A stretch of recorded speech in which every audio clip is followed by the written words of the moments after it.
welcome Ian, Two Big Stones from Great Harwood, England. This man represents the freak shop. 50 years of age, one of the oldest men in the Super Series, but experience is power. This man is a multiple British national champion and former European bronze medalist. His opponent is Jan Tager. This man hails from Grasleben, Germany, representing VfL Wolfsburg. He's a taller man at 5'6" and a solid 64 kilos, German national champion. Before we get things underway, let's have a little look at some of the important rules of the sport. The athletes have 1 minute to get a fair grip.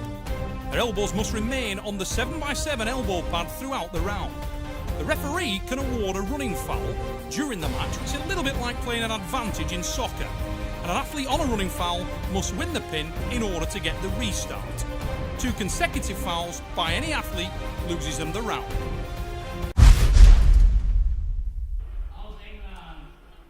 Ian, Two Big Stones, pacing back and forth on the stage.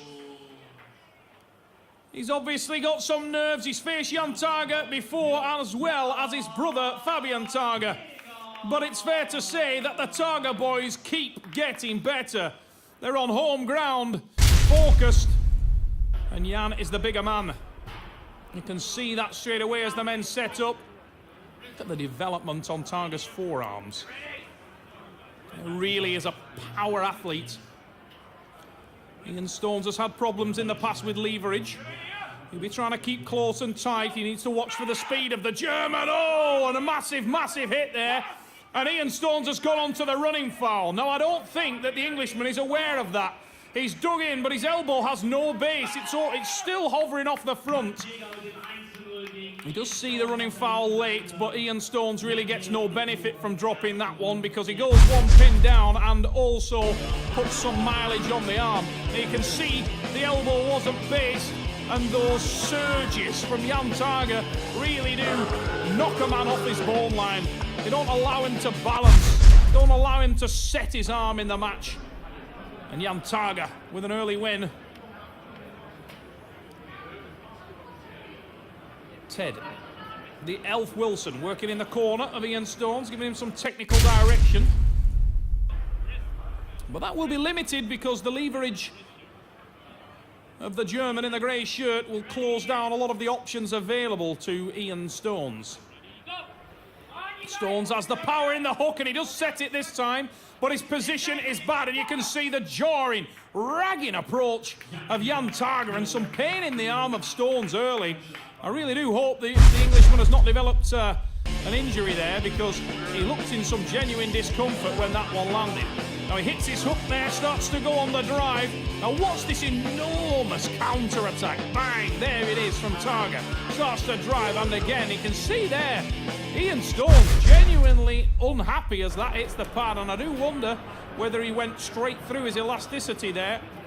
Once a wrestler leaves his elastic limit, he's got to be very, very careful, because tendons, ligaments, and indeed bones can be damaged.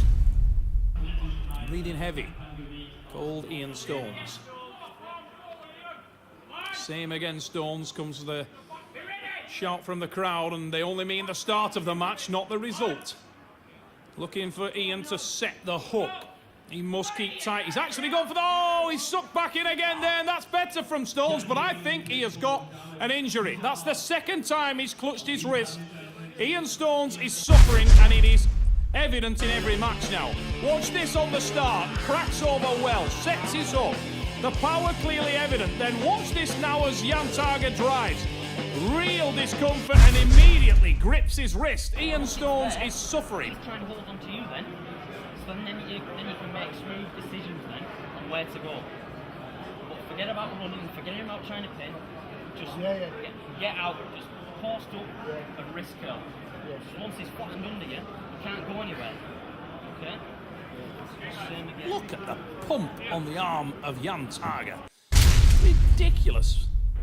Extremely vascular, athletic young man. Massively powerful and huge levers for a bantamweight. This guy doesn't carry much excess. Got a body fat percentage of around 5. Very powerful there, Ian Stone's hand and wrist doing a job, and he has set the hook on this occasion. He's tightened in.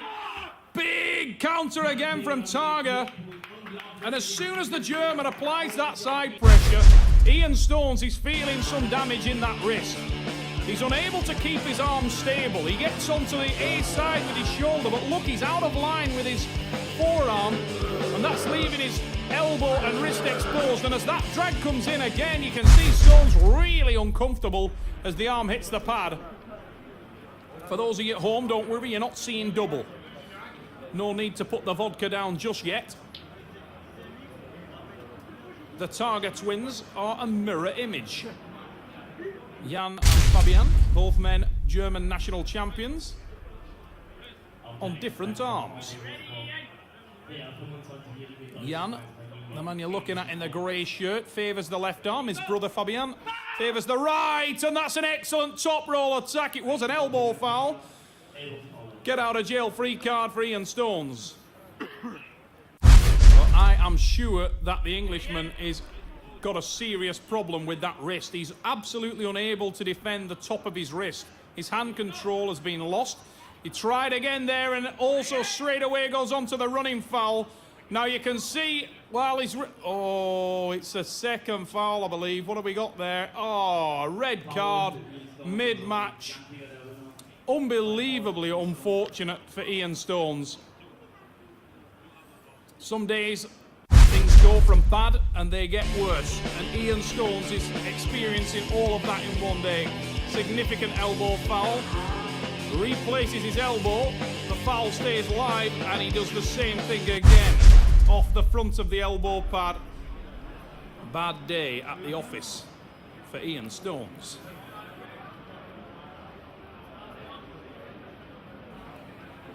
Jan Tager, by contrast, is on the march.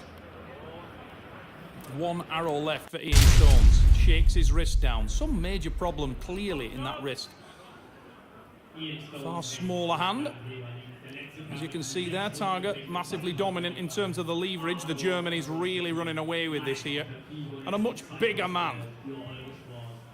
Diets down to make the upper weight limit, whereas Stones has weight to play. Oh, that's harsh.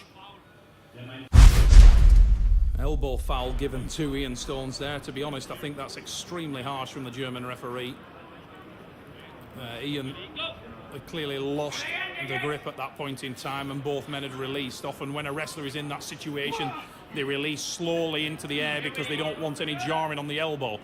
Deep hook attack from Ian Stones there, but nothing to do in terms of Jan Tager's separation. He remains tight, and it's an unusual jarring style. Stones goes on to the running foul again. More, to be honest, because of the efforts of Tager. And you can see that Ian Stones had to concede there at the back end of that match. Look on the replays, he's dug. Drives again. Elbow foul. He goes on to the runner, and then his wrist just collapses at the base. And you can see as Jan Tager rolls that wrist out, pain on the face of Ian Stones, and he immediately grips the wrist. Stones has some major problem.